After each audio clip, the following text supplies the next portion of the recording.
మనకు ఇక్కడ కనిపిస్తున్నటువంటి వ్యక్తి దొంగతనము చేసినటువంటి వ్యక్తి. అయితే ఎక్కడ అనుకుంటున్నారా?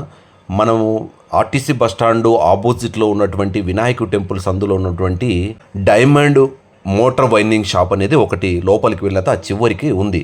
అయితే ఈ వ్యక్తి మొదట్లో చూసినటువంటి వ్యక్తి ఇద్దరు దొంగతనానికి వెళ్ళారు. అయితే అక్కడ ఓనర్ చెప్తున్నటువంటి విషయం ఏంటంటే ఈ వైండింగ్ సంబంధించిన రాగి కడ్డీ ఇతర సామాను పోవడంతో దాని విలువ వచ్చేసి 2 లక్షల రూపాయలు ఉంటుందని ఓనర్ అయితే చెప్తున్నాడు. అయితే గత 4 రోజుల నుంచి అక్కడ 4 షాపులకు రోజు ఒక షాప్ చొప్పున 4 షాపులు దొంగతనం చేశారని అక్కడ ఉన్న వ్యక్తులు కూడా చెప్తున్నారు. అయితే వీళ్ళు రెడ్ హ్యాండెడ్గా పట్టుకోవడంతో మార్నింగ్ పోలీసులను కూడా పిలిచారు. 4వ పట్టణ పోలీసులు కూడా ఇక్కడికి చేరుకున్నారు. అయితే ఇక్కడ రెండవ వ్యక్తి చూసిన వ్యక్తి పైనుంచి దూకడంతో అతనికి గాయాలు అయినాయి.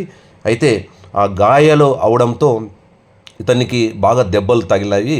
పోలీసులు చెప్తున్నట్టు విషయం ఏంటంటే ఇతనికి బాగా దెబ్బలు తగిలాయి, ఇతన్ని హాస్పిటల్కి తీసుకువెళ్ళండి, మళ్ళీ తీసుకొచ్చి స్టేషన్ నుండి వీరిపైన మేము కేసు కడదాము.